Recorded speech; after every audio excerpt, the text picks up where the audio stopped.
Welcome to Mindset Transformations with Coach Myrna, a show that showcases content and how to change your brain to change your life.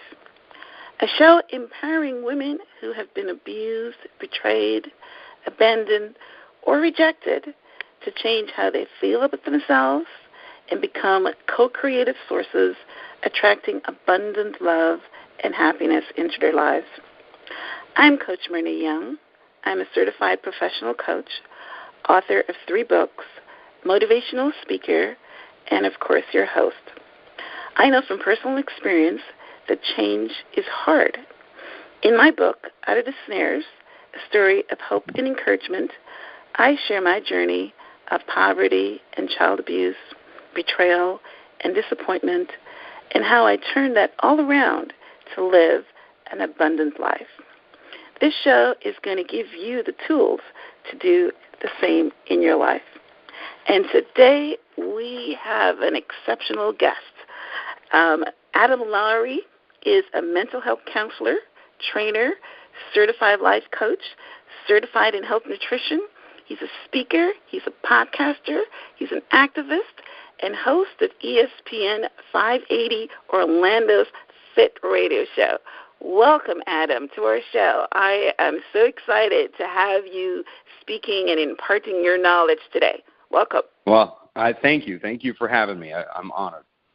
You're welcome. All right, let's tell you a bit about Adam. Adam has quite a story. By training, he is a mental health counselor, a mental trainer, and transition specialist. In his heart, he's a father, husband, friend, author, and activist. In his spirit, he's a teacher, protector, whose passion helping others challenge themselves to cultivate their authentic self and live an enthusiastic life. Through a violent childhood, Adam focused on his dream to play professional football, but a college injury ended his NFL dreams. Depressed and angry, he chose a life of crime that quickly entwined with addiction, violence, and much regret. Barely surviving the life, he transitioned to nightclub business and saw quick success. But addiction followed, and the void remained masked by money and the scene. After one random night of life and self-contemplation, he gave it all up, gave away what he no longer needed, left behind everything, and embarked on his walkabout, his spiritual rampage. For 2 years, he wandered from the Florida Keys to Tennessee, even a First Nation reservation in New Mexico. Adam returned home on a mission to change self and to help others. Within 3 years, he became a mental health counselor. Adam would go on to found Transracial Structural Behavior Theory, TSBT, publish The Cognitive Rampage, A Dose of Authentic Revelation, as the application of TSBT. He launched a now chartered podcast and will soon be releasing his first documentary film called Chemical Incarceration. This film is based on his second book called Chemical Incarceration, Addicted to the Process, which details the addictive design of the treatment industrial complex. He's currently co-authoring with performance expert Dr. Bobby Hoffman a revision of his numerous cited book, Motivation for Learning and Performance. Adam is presently writing his third book, titled Adam Chooses, and the title is, anyway, what is I saying? His third book, and Adam chooses to be private about that title for now. Sorry about that. He cognitively rampages from and on various media platforms and all things mental health, mental training, preventative versus reactive mental health, addiction treatment, chemical incarceration, life transitions, motivation and performance, as well as new uncontroversial mental health treatments, social issues connected to mental health, and sports-related mental health and training. Adam is quite transparent about his life experiences. He is the founder and director of the Full Synergy Group, LLC, a dynamic wellness group changing the way you take care of you. Wow, Adam, that is such an amazing biography. You have definitely used your life experiences to gain knowledge into addiction and chemical incarceration, and it's a wonderful thing that you are trying to help others with your knowledge. So, again, as I said earlier, I look forward to talking to you and learning as much as our audience about your specialty today. Welcome. Well, for one, that's me. A little taken back. Never really had that read to me before. And oh, really? My sister-in-law, who is a professional writer and journalist, wrote that. And I want to reach out and give her a big hug and kiss now. Well, wow. It's great, and it's truth. So, I mean, it looks like you're spending your life, with this subject, mental health and chemical incarceration. So she just wrote it beautifully. So that's good.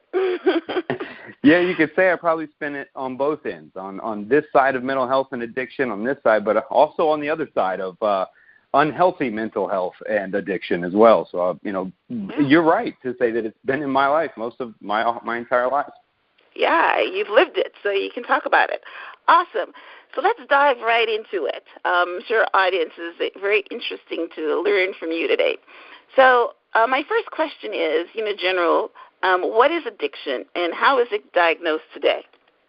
Well, addiction is a broad topic and a broad definition in many aspects, and it has many definitions. But for the psychology of definition, it essentially has two components, and that's tolerance and dependence.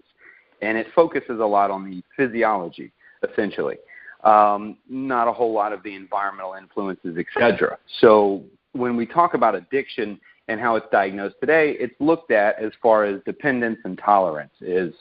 Does it affect also your biopsychosocial, is what they say. Usually they perform a biopsychosocial assessment on you, which basically means, is it disrupting your biological, your psychological, and your social? If it's disrupting all three of those with a high end of dependency, we can begin to classify this, if you will, as a diagnosis of addiction, which really we diagnose as substance dependence and tolerance. Okay. All right. So now, again, I'm learning something right off the top here because I was under the impression, of course, I've never studied this or not to become an expert, general information, that addictive behavior is anything that you feel the need. It's a compulsion, a compulsive act. But what I'm hearing you saying, that really the term addiction doesn't come into play unless it disrupts three areas of your life. So, correct. Is that what I'm hearing? And that's what you're hearing from a psychological diagnosis standpoint. And from a general idea, I definitely attack that idea that addiction, it manifests in many ways, in work even, and relationships, and even in over-gymming, fitness, over-healthy, right? We can become addicted even to self-sabotage. People not enjoy self-sabotaging, but they enjoy being the king of their own lives. It's why we toil in decisions as well. So we grasp on to the things that cause toil and drama because they become part of who we are. And we can even become addicted to our problems, our story. We become addicted to that narrative. That is very true. That is very true. And I'm pretty sure we know some people that like to talk about their problems because they like getting the sympathy. Awesome. All right. So we are, we're getting deeper here because everybody would think addiction is something you drink, is something you smoke, something you eat. But we can go deeper into all facets of addiction. Awesome. Well, I even argue that depression. I even argue that depression and anxiety can become addictions. Really? Mm-hmm. How do you figure? Well, remember, we're based in reward system species. So if we acquire a reward of some kind, be that negative or positive, it's still a maze and a route in the maze to the cheese. So if we then cannot get reward positively, we also seek reward or attention in other ways. And so depression can become a state, which is a state. We are affected by depression. We are not depressed. I get upset when I hear people say I am depressed, because we do not say that I am headache. We say that I have a headache. But we switch it. Right? We don't say I am cancer. We have cancer. But instead we choose to become depression. We choose to become the narrative. And if we become the narrative, we set the state. Well, this too can be rewarding, because we get sympathy. We get a story to tell. We get choices that we have to worry about. This can bring self-importance. Yeah, that's very true. I mean, I don't know a lot of adults that do this, but I knew, though, that children that have serious psychological issues want attention, and they, regardless if it's negative or positive, they like that attention anyway, and that's where the bad behaviors come from. So, yeah, well, it switches as we get older, too, because the attention then turns to love and acceptance. Because as humans, unless we have a deep personality disorder, that we all pretty much desire to be loved and accepted. Yep. And so the attention then turns to that as we get older. Okay. All right. That's awesome. Okay, now, how is drugs associated with addiction? Well, and why is that a bad word? Yeah, I'm going to pull directly from, if you ask me, the grandfather of all new knowledge in drug research, and that would be Dr. Carl Hart. And Dr. Carl Hart talks about drugs as being a bad word, because we have, this war on drugs. We have this idea back in the 80s and 90s of say no to drugs, and this idea that we think we can live in a drug-free society. Well, if we attach an irrational destination as a country to get to, it's no wonder why we can never end the war on drugs or live in a drug-free society, because never once in human creation have we ever lived in a drug-free society, because that means you have to put down your aspirin, your Tylenol, your caffeine, that means your coffee, and every other drug that you consider. So to state that, drugs are bad, it's like saying I like sports. Well, do you like curling, ping pong, or rugby? Okay. Right. So when we reference the idea of general drugs, topic. Okay, got you. Yeah. Well, I've heard that in another way, not having anything to do with the addiction process, but having to do with anything that you declare war on increases in strength. So, I mean, we can drive off in another topic here, but what you're saying is essentially what you're saying is drugs is not a bad word. The drugs is part of who we are. Is that the narrative you're saying here now? That's exactly what I'm saying, because I will tell you that if for whoever has kids out there, or nieces, nephews, and have seen them, or if you're the uncle, what does the 4-year-old or 6-year-old do once you throw them up in the air or spin them around? They laugh. Do it again. Do it again. Do it again. Right? Until uncles and daddy's shoulders are dying. You're tossing this little one in the air. You're spinning around in circles. You're swimming in the pool, right? Do it again, do it again, do it again. Well, we've all seen the child in the middle of the room randomly spin in circles for no reason until they fall over. Right, because they like it, right? That's right. What we're talking about, really why the addiction drugs, this links to what I call basic human mood modulation. And so children have modulated their mood. We have all modulated our mood since the beginning. I mean, look at kids. Kids learn how to walk. They crawl their whole lives until they start to learn to walk, and they stand up and fall. They stand up and fall for what? Because a 1 foot difference of perception? They were persevering before they knew what perseverance was. Right. All for what? They wanted to modulate their mood to see the world differently. Right. And move in it in a different way. Okay, so you're saying that, or Dr. Carl Hart says that drugs somehow is associated with that behavior? Well, the idea that we have gave this idea of drugs and those that use drugs this terrible, villainous, bad name. And this idea that drugs are this terror that we have to worry about when it's not. It's not built up the way it's been sold. I mean, Dr. Carl Hart is also quoted as saying we have to be real here, that what people understand as drug addicts, which is another terrible word, is that's 15% of the people that use daily. The other 85%, give or take, they're you and me. They go to work, they're professionals, they have kids. They just do it differently. It doesn't affect them completely. And so we demonize all of this, including people, all of that, to this idea that drugs are bad, people that do drugs are bad and villainous. And really, it's been a part of who we are since we've been birthed. Okay. All right. So is it always a traumatic experience for drug addicts when they're on drugs, or, how else can a drug addict become a drug addict? Sure. Well, that's a big, hot debate, right, is this idea that everyone that suffers from addiction has dealt with a trauma. Well, I'm going to have to back that up a little more philosophical and go, well, you point a human out to me on this planet that hasn't faced a trauma. Because trauma becomes relative. Trauma becomes perception. I like to say that ghetto is in the mind frame, that no one's action, no one is worse, less than them. So someone starving in another country, their life isn't necessarily worse than someone dealing with depression in Beverly Hills, because the mind frame is the ghetto. So to point out a difference of the so, to say that a trauma has to happen or generally has occurred, you could say it generally occurs, sure. But couldn't we argue that every human being faces a trauma once in their life at some kind? Okay. Why wouldn't we all be addicts? Okay, all right. So, so since everyone faces trauma in their lives, what makes, now I'm not sure if this is your specialty, but I'm just curious on this answer. What makes the 15% take the hard drugs?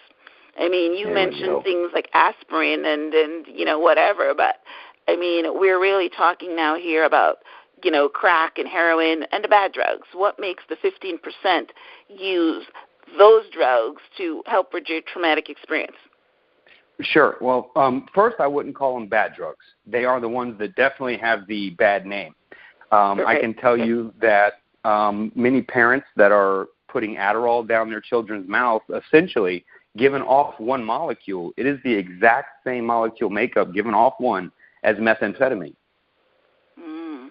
Yeah, I've heard Adderall is bad. Right. Okay. So right, but this is true. So when we call them bad drugs, heroin is a derived natural drug from a poppy. I mean, it can be very natural and actually has some positive things that it can do for you. I mean, so we can find positivities in everything. So, that's again where we say the bad drugs are the good drugs, is the ones that people struggle with mainly to control. And it's a great question that you asked that about the, I think it was the addictive part you were connecting, is the, the 15% trauma. That goes to the 15% of people that experience trauma in their lives chose that route.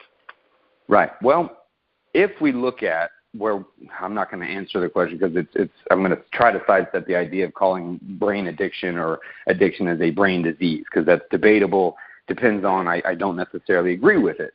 Okay. So what we have found, and Dr. Andrew Hill, actually from Alternatives Addiction Treatment over in Los Angeles and Peak Brain Institute, does great imaging, and there's new evidence, and there's some evidence coming out. We all have opiate receptors in the brain. Well, those opiate receptors, that small 15%, what we're finding is what we're classifying as having a brain disease. Let's just say you have a beer and I have a beer, or someone else does. Well, that beer is going to affect all of our brains differently. Remember, our brain imaging and mapping doesn't mean a whole lot because it's so variant. There's a very famous picture of showing one brain not on meth and one brain on methamphetamine. It's blue with some highlighted yellow areas. Well, this means nothing. It totally means nothing because all of our brains are at different synapses at different times, and it's always changing. So pointing out variations in the brain doesn't mean nothing as the effect as a brain disease on drugs. And the brain can always heal. It can always repair itself. So the brain is not in that state. So to link it to the trauma, the brain, they are finding that this opiate receptor actually becomes more rewarded. So what a beer means to you or me or that 15%, it's more rewarding. Okay. So they chase that reward. It feels them and fits them better. So that's the brain's involvement as far as we're getting now. True. I actually have heard that. For instance, with the crack drug, which is a drug that I have actually, researched, in that some people can be addictive by just one, smoke. And, of course, if you do it long enough, you will become, but they're chasing that reward system. So that's awesome. Right.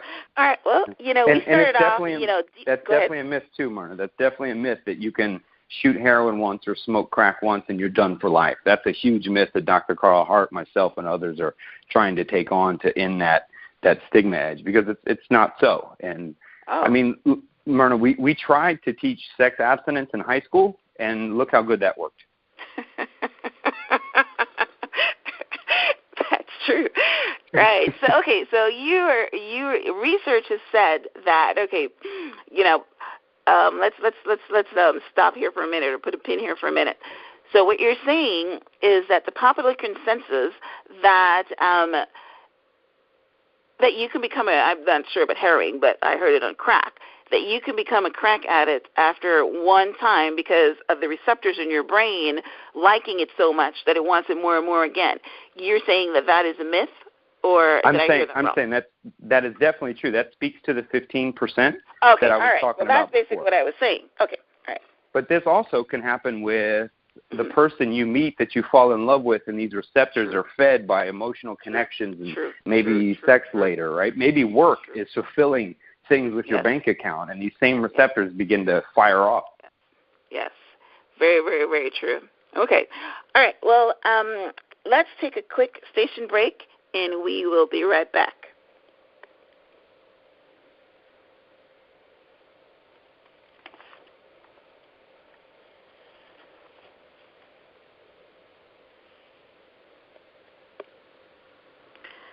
Welcome back. We are speaking today with Adam Lowery, a mental health counselor, trainer, coach, and as we have been talking in the first segment, very knowledgeable on addictive behavior and the consequences of drugs and trauma in our lives. So we start out our show getting very deep into processes and on results. What I want to do now is just talk to Andrew about his personal involvement and how, how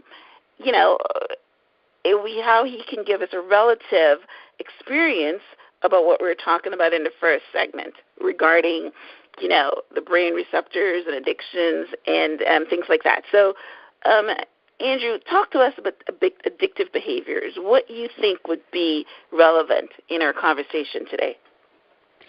Well, Adam Lowery. Okay. All right. Sorry. It was Andrew brought that a few times. I'm sorry, Adam. Right.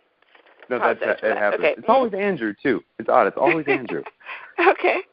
Addictive behavior is a lot of what we've been talking about. Is things that are rewarding to us in a way, and it's hard sometimes to look at ourselves as simple rats in mazes. And I speak to human behavior that. A lot of reasons why people have difficulty making decisions is because they allow the emotion, the toil to set in of back and forth, and they avoid the truth because, unfortunately, as humans, we tend to make decisions on the path of least resistance and the path of most immediate reward. That used to be a survival mechanism for us. We had to do that to survive certain ways and certain things, and we do that. And, what we do better than any other animal that walks on this planet is decipher patterns. We decipher patterns, we pull patterns, we can see patterns, we build them called roads and communities, right? These are all patterns that we lay out, and we can decipher those.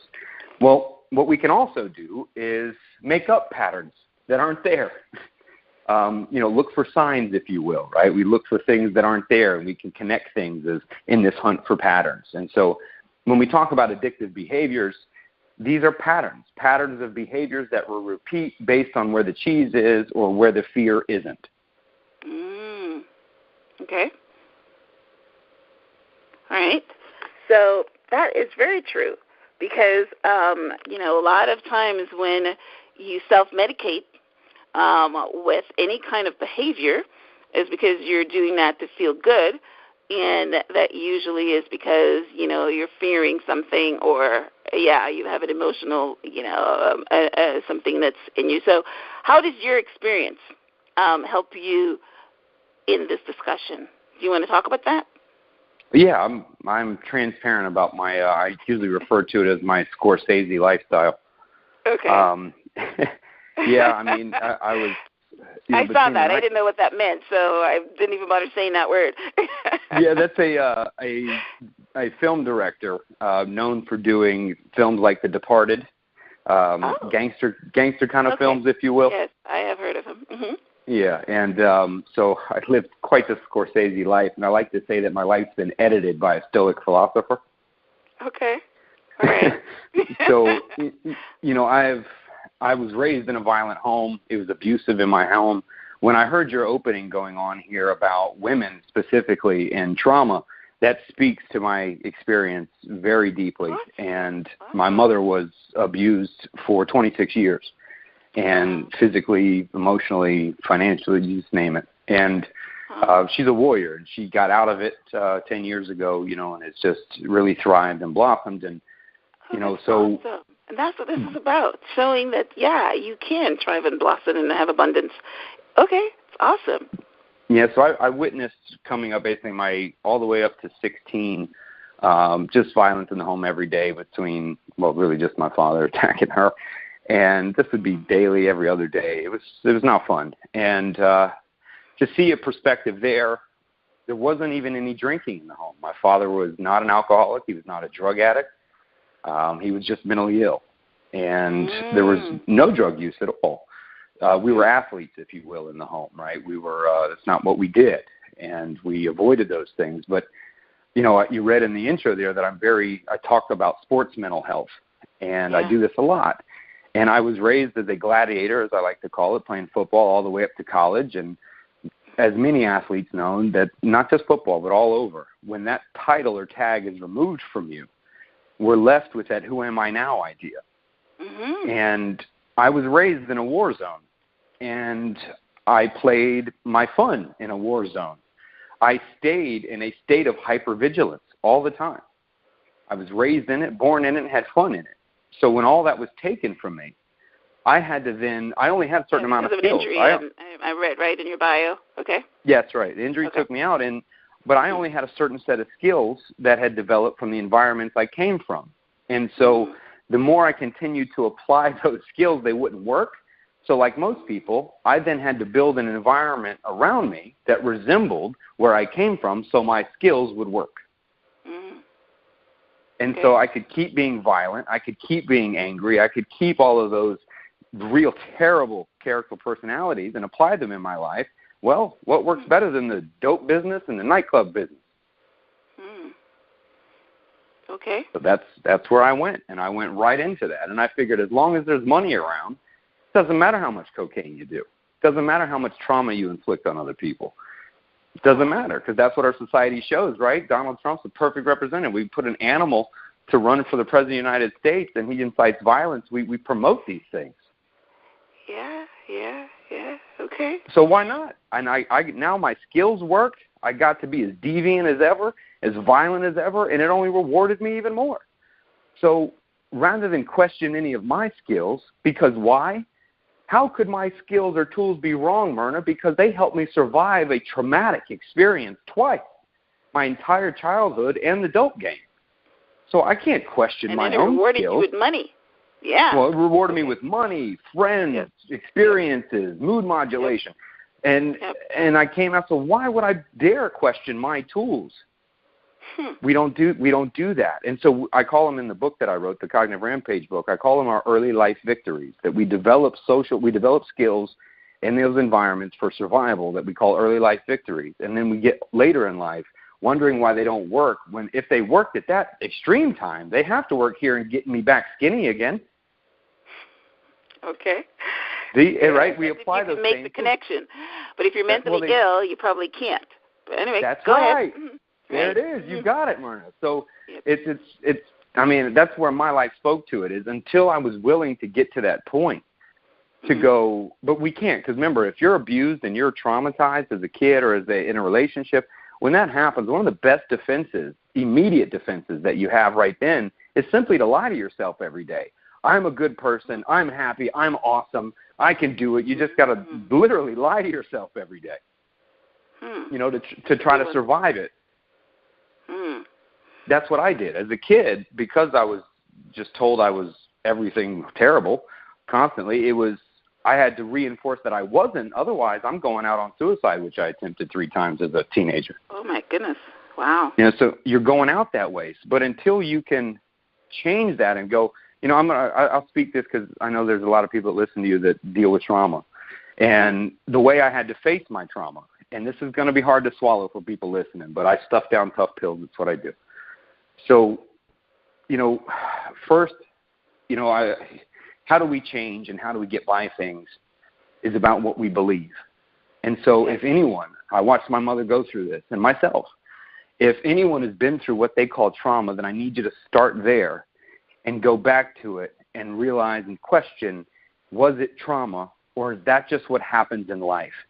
When we have irrational expectations of life, that life should be fair, people should treat me fairly, well, this leads to trauma. But if I ask any one of your listeners right now or off the cuff, is life fair? I don't think one of them would answer me, yes. They'd all say no. No, life is not fair.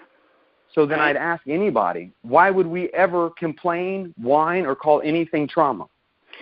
Well, because life is not fair, but you don't have to live an abusive life. You don't have to live, in the situation that you just told me that you grew up in. That is not the norm. So, life is not fair, but, fairness can be as small as, okay, hey, I fell in love and this boy dumped me, or I wanted this promotion and I didn't get it. That's fairness. But, when we go to the extreme of being abused mentally, physically, or whatever, to me that is, we have to keep the belief that is not right. Right. I'm not questioning the belief that that's not right. But what I would urge people to question is the more we say that I've been through trauma, we reinforce this damage. And when I would ask, there's trauma all over the world. We've all experienced it on some level. But I love this comparison, Myrna, and I think you will too. And I give it for everybody I listen to and use. Myrna, I'll even use you. If I had an A Myrna and I had a B Myrna, if A Myrna had made it to your level of happiness and success that you deem, but made it with a silver spoon, no adversity, no trauma, nothing. Mm-hmm. Now the B Myrna has made it to the exact same place, but has been through all of the things you've been through, but been through trauma. It was not easy. I ask you, which do you respect more? The one that's been through something. Yes, the survivor. Right, exactly. Right. So I would urge you, Myrna, to be you. Yeah. Because the be you is you. You've been through all that. So the more we face that we've been through trauma and we tell the narrative story that we've been victimized, we will live that story. And you can ask anybody else, stand up right now on a microphone and tell me your story. If you see him take a big, deep breath, I already know what kind of story it's going to be, and I know what kind of narrative you've been telling. Yeah. Well, as coaches, we do that all the time because everybody's got a story. And you're very right. We're talking about life here in this show. Everybody's got a story, and it's your reaction to that story. We can talk about Oprah. I quote her all the time. We can talk about, any of the major stars that you see are making millions of dollars in the sports arena. They've all come from something. And it's how you respond to it. Sure, you make it beat you down for a little bit, but then you come back up and you say, in spite of the trauma, in spite of the abuse, in spite that, I lived in my car for 2 months or something like that, in spite of all that, I got up and I made it because I wanted to make it. I didn't let that beat me down. I didn't go to the corner and start begging for money or numb it with drugs or something, right? That's what we're talking about, right? Myrna. Addictions here. Go off. Right. Go on that cognitive rampage, Myrna.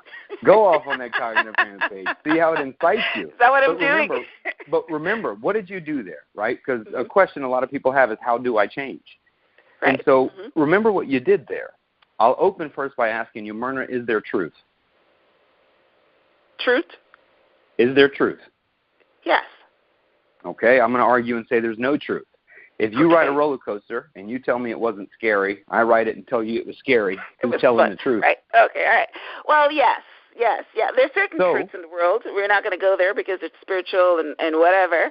But Yeah, but even you're then, right. As far as then, truths go, mentally, your experience is going to be different from mine. Yes, true. So go ahead. truth is perception. Truth is right, perception. Exactly. Right. So all you did was take the trauma, change the perception to tell a different story. Right. So what most people can't do, though, is challenge that perception. They can't challenge their perception of their trauma like I do. I'll challenge it by saying it wasn't trauma. You're defining it as a trauma. Why couldn't it be the catalyst that launched you into your life, and without that trauma, you'd have never made it? Right, yes. But see, they can't. Why? Because people's truth is based in their experiences. And so for me to tell you that there isn't truth based on what you know you've experienced, well, you can't unexperience that. So this becomes the battle. So people look at what I'm saying as maybe wordplay, but it's not. When you have to play the words to change the belief, that's when it becomes difficult. People will grab onto that belief that I was victimized, I was traumatized, or were you catalyst and pushed and sparked into the beautiful thing you will become? Well, it's interesting that you should say that, but I just got I just got a revelation. I opened my story by talking about, in my book, I wrote a book called Out of the Snares. And my story is that I was sexually abused when I was a child, and, of course, I grew up in poverty and all that. And I wrote my book, and I said that exactly what you're saying, that I didn't, I came out of that, and I choose to take the positives from that experience because there's a lot of positives that came out of that experience. And one of my reviews said that I was taking a narcissistic view of it. She felt that my story defined the problems that I had later on in life or something like that. But, like you, I took a different view.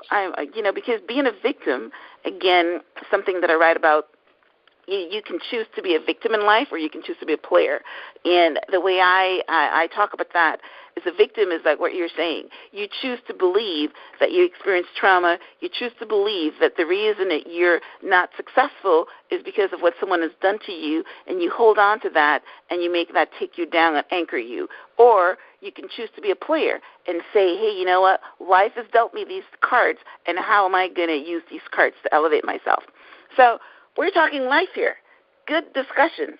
Awesome. Anything you want to say on that, or do we want to talk now about chemical incarceration? We're talking about belief right now and how your belief can hold you in bondage, but how can drugs, and because I'm assuming that's what chemical incarceration is drugs. So you want to bridge into that? Yeah, I would leave the last topic by simply telling people, two things. Remember when I talked about in the beginning that we can become addicted to self-sabotage. We can become addicted to states like anxiety and depression. And it comes from that because we're not willing to question our truth or question what you believe. And until you're willing to question the truth and the belief, nothing will change. Okay. And chemical incarceration, that is, I love that name. Yeah, it's unique. I witnessed it. Yeah, exactly. The film, the trailer may be up now, but it's on IMDb now. Okay. But I spent my first 3 years was in a dual diagnosis facility, which is technically rehab, but dual diagnosis means that you have a mental illness diagnosis on top of substance abuse. Okay. And these are your basic rehabs, really, your detox center rehabs. That's what they are. Now, where I worked were the ones that were funded by Medicaid and Medicare, not private, even though private's beginning to work this way too. So the issue, there's tons of issues I have, but what I noticed there was no one really offered any real help. All of my training, all of my school, all of my knowledge, none of it was being applied. In very small bursts because they had to, but it was mainly a 12-step program of abstinence and powerlessness. And then I would see them simply substitute a Schedule I, II illegal narcotic for a legal narcotic. True. That's what they do with the heroines. Right. That's what you do. And now, mind you, we could take the argument. They call it, harm reduction treatment. Okay, we can take this argument that giving people a Suboxone, for instance, that doesn't allow you to get high, that blocks those things and slows down withdrawal symptoms, we can argue that, and it slows down overdoses. Agreed. but it's not necessary. You don't die from heroin withdrawals. You get through it eventually, but then to just trade one for the other just seems like adding another step. So, yes, methadone can save lives, but it can also wreck them, kill them, and guess what? You're a client for life. And so for me, I was watching chemical incarceration, and people became addicted to the process, Myrna. Mm-hmm. It got to the reason, because the problem I have with addiction treatment in a lot of fields, especially psychology, is we all say, no, it's cognitive, no, it's behavioral, no, it's brain, no, it's this. It's all of them. It's all of us. It's behavioral, it's environmental, it's cognitive, it's biological. It's all of them. And my book is partly cognitively rampaging against all of those fields, going, don't you all see it's everything? You can change people, places, and things, but if you don't change what you believe, nothing happens. If you don't change what you eat, what you do, all of this plays into it. And so all I would see people do that were coming to these treatment facilities, and mind you, there is no magic number about 30 days or 60 days. That's just an insurance quota. That's it. Mm-hmm. So they come there, they pull them into an unnatural environment, which you're just going to return home to the other environment, and that's why relapse is considered a part of addiction, which is not. Mm-hmm. So they chemically incarcerate them, one from the street drugs, the way it's pushed, the way they're demonized, the way they're called addicts, the bad people doing bad drugs, so they get no empathy, no help, no understanding, no love. They're chastised by their family. That's why I hate interventions. Interventions are terrible. They're bad. You collect all the people that say they love you, circle them all up. They read to you and tell you how badly you treated them all, but then they say, this is how much we love you. Now go away from us for a while. It's confusing. So you mix them, you addict them to the chemicals, then you trade off the chemicals, so you have clients for life going to doctors, seeing people. Then you convince them with the 12 steps that it's a brain disease and they're powerless, so they have to do this now for a lifetime. So you now have clients for life. And now let's work in the environmental behavioral aspect. Here's an issue. Let's say you've let your life get to a point and you're, on Medicare, you're on welfare, you don't have money. Things are bad, right? So you wind up in a detox facility on Medicare in 30 days. You really don't have much of a life to go out to. Well, here's the process of the Florida addiction treatment model. What my job as a therapist to do is also be your case manager. So I'm technically your personal secretary too. So before you discharge, I have to find the doctor where you're going that's going to give you the medications that you weren't taking when you got in here. You may wind up with a mental health diagnosis that's not correct, because you can't diagnose anyone with a mental health diagnosis when substances are involved. You have to be flatline and baseline first before you can diagnose mental health, which never happens. Which never happens. Because insurance will not allow you to treat them unless they have a diagnosis. So if you show up, I got to give you a supposed mental health diagnosis in order to treat you for substances. It's terrible. And so now imagine, we don't have much of a life to go to. And now what I can do on Medicare and this thing is, you are in charge, or if I'm the addict now, or if I'm the patient, and I go to my therapist, I say, hey, I'm in Florida now, but I've always wanted to go to Savannah. Well, as a therapist, I have to find them sober living in Savannah, find them a doctor to give them prescriptions, basically enable them completely. And now we then pay for the plane ticket or the bus ride to go there. So then they get a free ride to Savannah. Then you go hang out. Now it's sober living. Granted, it's not the best situations, but it's that or under a bridge. Right. So that's why a lot of these facilities are terrible. They're gross and full of diseases. And so you you go in another outpatient for 4 to 6 weeks. Let's say you relapse because you're hanging out with everybody, an outpatient living in sober housing. You're bound to relapse in that environment. And then you just commit yourself again to Savannah, do 30 days. And now I've always wanted to go to California. They fly me to California. All right, so you're not painting a very rosy picture. Are you saying that this goes on forever, or what's the solution? Yes, this is why I say they become addicted to the process. Why would I want to quit that job? So I can go dig holes? Nothing against labor, because that's great for you, but you know what I mean? What life do I have to give up? Otherwise, I get to travel the country, meet a bunch of new people, and stick to my narrative of my victimization, and I have a brain disease. Wow. This is why would anyone? No right, I incentive to get understand clean. totally what you're saying now about the chemical incarceration. And, yeah, it definitely happens.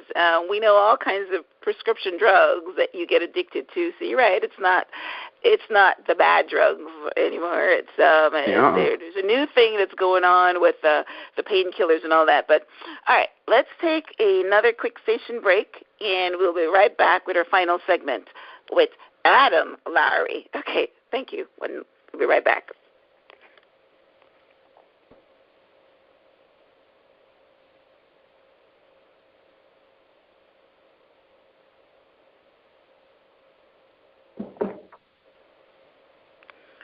All right, welcome back to Mindset Transformations with Coach Myrna. We are speaking today to Adam Lowery, and we have this incredible revealing discussion regarding chemical addictions and the process of chemical incarcerations. Now, as we are running out of time and as we wrap up our show, in closing, Adam, can you give us a little bit of your cognitive rampage and leave our audience with something that they can do to get them to believe a new narrative and to take control of their lives? Man, if I could write that book, then I would have wrote it, and I'd be a multimillionaire, and really? there would be no more books about how to change your life. And I would tell people that if any one way was the way, there would only be one book, really. And I like to talk about the real source, but I won't go there. So the idea that change is optimal for everybody, and it's what fits you. And the hardest thing that we can do when we're sitting there is, A, let go of what we believe to be our truth, and C, also to let go of the realities and the ideas, and to let go of what is supposed to be, because nothing is supposed to be.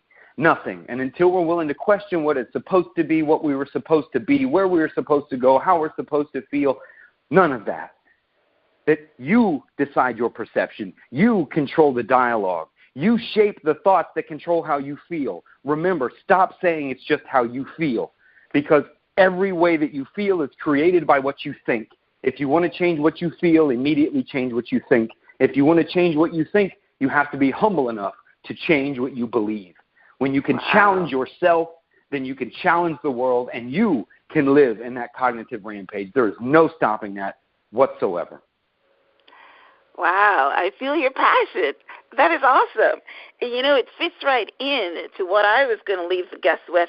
But, yeah, all right. So that I love your passion. I love what you're talking about as far as thinking and thoughts and things like that. So, what I want to leave the guests with is something similar. When I know that you were going to be coming on the show, I researched a topic, and this is what I found.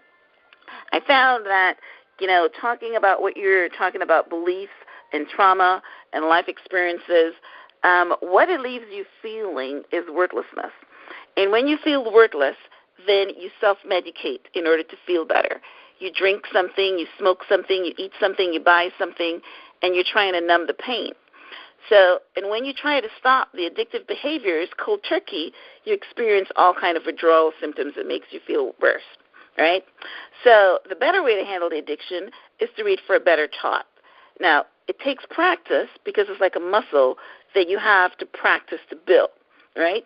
So let's say that you're depressed about something, right? You move up the emotional scale by, maybe going to blame or maybe going to anger or something along those lines to make you feel better. And just like Adam said a minute ago, all you need to do is get a better thought. We have fear and depression being bottom feeders, and even though we might say that anger and blame and disappointment and all those things are bad, they're better thoughts, and they pull you out of it. And I have actually tried that myself. Just a couple of days ago, I was angry. Yeah. And I reached for better thought, and I reached for the thought of blame, right? And my anger immediately dissipated. So that is, that's a good thing. Yeah, change the narrative. I love that, Adam. If there's anything that we're going to be taking from this show, is change the narrative and stop popping something to help you feel better.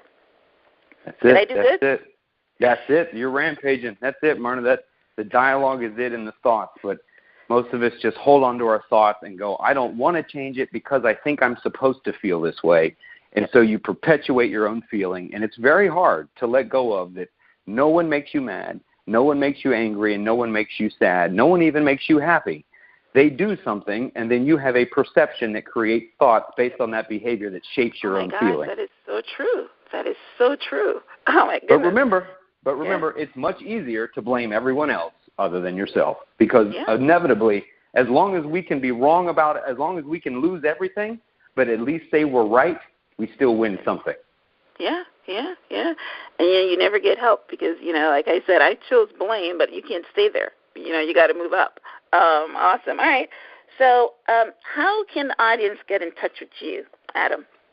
My website is adamlowery.com, Lowery, or cognitiveRampage.com. My podcast is on iTunes, Stitcher, SoundCloud. We're all over the place. You can find it on YouTube as well. I'm on Twitter. I'm on Facebook. Send me a message on Facebook. I'll reach out. I always get back to everybody, but give me about 48 to 72 hours. I'll get back to you. You can find me all those ways. I'm always speaking. I do groups here locally in Orlando. I'm launching a new venture, which I think you might like, Myrna, on June 18th. We are launching the Dollar Mental Health Club. Okay. Yeah, that means so that'll you get launch. $1 and you get help? That's it. It is. Well, that's great. All right. And tell us more about this. I mean, how do people sign up or get involved in that? That's all on my website. If you're local in Orlando, June 18th, we'll be at the Fusion XL Performance Facility over in Ocoee doing a big workshop with about 10 speakers doing some fun stuff. But we launch it that day. It's on the website under mental training. You can find it there. All right. Well, I just came back from Orlando last week. Maybe I'll take another drive up and see what you're all about. That's awesome. Come on up, Myrna. I tell you what. Would you like to speak? What was that? Would you like to speak at the event? Sure. Okay. Yeah, we can talk about that. I'm trying to grow my speaking career, so that would be awesome. You see how it works? See how it works, listeners? Yeah, that's you need people to move ahead in this world, and that's awesome. All right, Adam, it has been fun. It's been a blast. I'm pretty sure that our conversation was about life and about transitioning into a better life of abundance, regardless of where you are right now. It can get better, and Adam has proven by his story that it can happen. So until next time, tune in, next week at the same time for Mindset Transformations with Coach Myrna. And Adam, you have yourself a blessed day, and thank you. Thank you, Myrna. Okay, bye. Bye-bye.